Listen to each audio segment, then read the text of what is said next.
Hello students, इस lecture विच असी index number के वेटेड इंडेक्स नंबर का मैथड स्टडी करांगे जिहदे विच कि साडे कोल बहुत सारे मैथड्स हैगे आ जिन्हां विच Laspeyres, Paasche, Fisher method, Drobisch Bowley method, Marshall Edgeworth method, Kelly's method.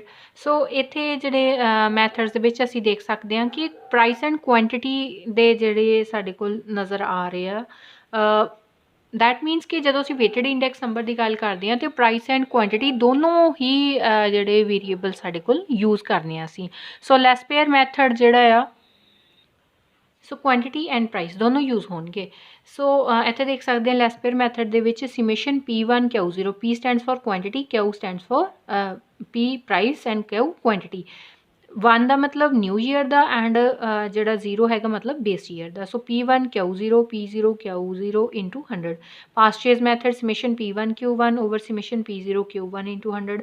Fishers method जिन्होंने कि आइडियल मैथड भी बोलते हैं सब तो वेटेड इंडेक्स नंबर का, इनू असी कैलकुलेट कर सकते हैं लैस्पेयर एंड पास्चे मैथड तो अंडर रूट लैस्पेयर एंड पास्चे मैथड। या इतने अगर असी ध्यान दईए तो आ ही मैथड देखो लिखे हुए आ, इन्होंने मल्टीप्लाई किया है। सो वह under root. Drobisch Bowley method is again Laspeyres plus Paasche method divided by 2। इन्होंने दोहा मैथड्स का जो आंसर है उन्होंने अगर 2 ना डिवाइड कर दिए तो that will be equal to Drobisch Bowley method. Marshall Edgeworth के summation P1 into Q0 plus Q1। पहले असी Q0 Q1 मतलब previous quantities and new quantities को ऐड करना, दैन मल्टीप्लाई करना P1 के नाल, फिर उन्होंने सम करना। इस तरह समेशन P0 प्रीवियस प्राइसिस नू मल्टीप्लाई किहदे नाल करना, Q0 प्लस Q1 पुरानी क्वांटिटी तो न्यू क्वांटिटीज़ नू ऐड करके उहदे नाल मल्टीप्लाई करके फिर सम फाइंड करांगे summation P0 Q0 plus Q1 into 100। So again next method जिहड़ा हैगा वो कैलीज मैथड है। तो कैलीज मैथड दे विच जो फॉर्मूला है साडे कोल P01 is summation P1 Q over summation P0 Q into 100। इत्थे असीं देख सकते हैं कि Q के नाल कुछ भी 1 या 0 नहीं लगा है, तो यदा मतलब Q इत्थे कोई वैल्यू फाइंड की गई है। तो Q की है इत्थे Q0 plus Q1 over 2, quantity of previous year plus new year over 2। ये साडे कोल Q की वैल्यू आएगी। फिर उन्होंने असीं मल्टीप्लाई करांगे इत्थे न्यू ईयर के प्राइसिस नाल, इत्थे प्रीवियस ईयर के प्राइसिस नाल। This is Kelly method and the next is Walsh method. Walsh method दे विच असीं की करांगे summation P1 into Q0 Q1 under root. हुण इहदे विच असीं पहले Q0 Q1 नूं मल्टीप्लाई करांगे previous quantities into new quantities, फिर उन्हां दा रूट फाइंड करांगे, दैन उन्हां नूं P1 नाल मल्टीप्लाई करके जो साडे कोल प्रोडक्ट आएगा P1 इंटू दीज क्वांटिटीज़, फिर उहदा सम करांगे। इदां ही असीं ਜਿਹੜੇ प्रीवियस ईयर के प्राइसिस है उन्हां दे नाल ये जो असीं अंडर रूट Q0 Q1 कीता उन्हां नूं मल्टीप्लाई करके प्रोडक्ट फाइंड करांगे, दैन उहदा सम करांगे। सो इस तरह वॉल्श मैथड अप्लाई करांगे। तो हुण असीं एक न्यूमेरिकल लैके ये सारे मैथड्स उहदे ते अप्लाई करते हैं। हुण इस एग्जाम्पल दे विच साडे कोल दो अलग अलग ईयर्स का डाटा है 2014 एंड 15 का। P0 Q0 prices and quantities दित्तियां हैं सानू।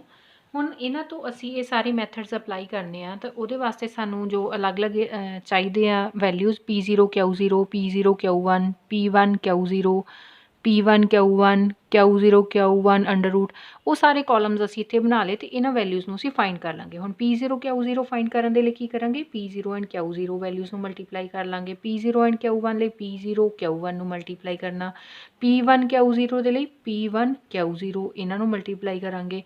P1 Q1 ये वालियां दो कॉलम मल्टीप्लाई करांगे। Q0 Q1 under root Q0 and Q1 नूं मल्टीप्लाई करके उन्हां दा रूट फाइंड करांगे। तो कैलकुलेट करन तो बाद साडे कोले सारे इंडिकेटर जिहड़े हैगे summation P0 Q0, summation P0 Q1, summation P1 Q0, summation P1 Q1।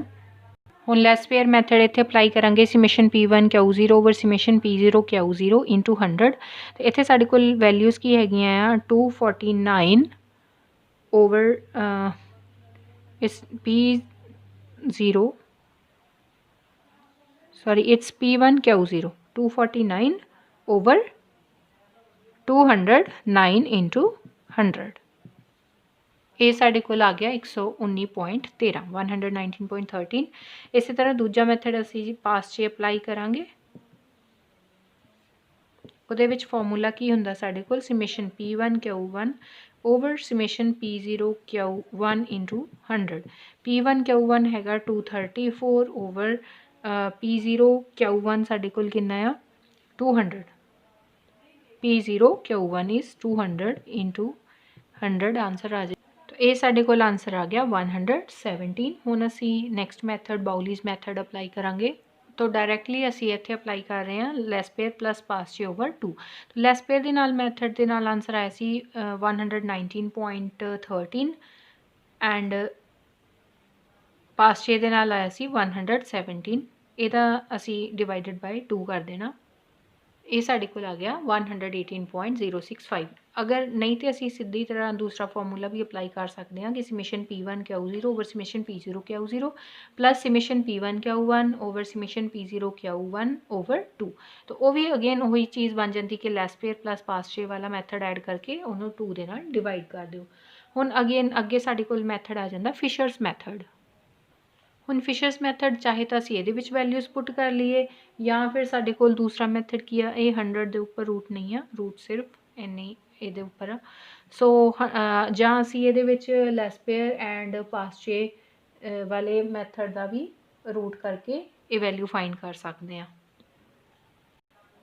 तो इत्थे साढ़े कोल लैस पेयर एंड पास जे का जो मैथड है वो तो असी डायरैक्ट ही वैल्यूज़ नूं फाइंड कर लाँगे। लैस पेयर एंड ये असी वैल्यू नूं मल्टीप्लाई करते हैं Laspeyres into Paasche's index under root. So ये साढ़े कोल आ जाएगा। सो ये साढ़े कोल 118.06 साढ़े कोल इस इंडैक्स का फिशर मैथड के नाल आंसर आ गया। ये फॉर्मूला साढ़े कोल आ गया मार्शल एजवर्थ मैथड के लिए। तो ये देखो summation P1 Q0 plus summation P1 Q1 over summation P0 Q0 plus summation P0 Q1 into 100। हुण ये असी वैल्यूज़ पुट कर देंगे। सो सॉल्व करके साढ़े कोल वैल्यूज़ तो आ गया इंडैक्स 118.09। सो ये मार्शल एजवर्थ मैथड भी अप्लाई करता असी। हुण नाउ तो वॉल्श मैथड अप्लाई करने के लिए सानू की रिक्वायरमेंट है summation P1 into under root Q0 Q1 over summation P0 under root Q0 Q1 into 100। हुण इस रिक्वायरमेंट को पूरी करने लिए सब तो पहले तो असी Q0 Q1 मल्टीप्लाई करके उसका रूट फाइंड कर लिया। दैन असी P1 दे नाल मल्टीप्लाई किया उन्होंने एंड P0 दे नाल मल्टीप्लाई करके ये प्रोडक्ट फाइंड किए। दैन उन्होंने सम कर लिया। हुण इन्हां दा समेशन इत्थे असी फॉर्मूले दे विच पुट कर देंगे that is 235.99 over 196.1 into 100 and it is equal 120.34। So this is our answer. Now हुण असी लास्ट मैथड जिहड़ा साडा एक कैलीज मैथड वो फाइंड करांगे। तो कैलीज मैथड के लिए सानू Q0 प्लस Q1 ओवर 2 चाहिए। वो इत्थे मैं फाइंड कर लिया Q0 प्लस Q1 ओवर 2। ये तो हुण असी इनू मल्टीप्लाई करके इनू असी कैलीज फॉर्मूला दे विच Q बोलते हैं। P0 Q फाइंड करना, P1 Q फाइंड करना। सो साडे कोल P0 Q and P1 Q दियां वैल्यूज़ आ गई। हुण असी इन्हां नूं फॉर्मूले दे विच पुट कर देंगे 241.5 ओवर 205 इंटू 100।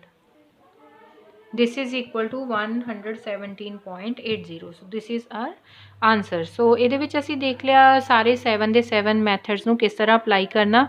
और अगले लैक्चर्स दे विच असी देखांगे कि जिहड़ा फिशर्स मैथड हैगा आ वो क्यों आइडियल मन्निया जांदा आ इंडैक्स नंबर्स नूं फाइंड करन दे लई। जिन्ने भी असी वेटेड इंडैक्स नंबर दे मैथड पढ़े आ 7 मैथड्स उन्हां सारिਆਂ ਦੇ ਵਿੱਚੋਂ आइडियल मन्निया जांदा फिशर्स इंडैक्स नूं।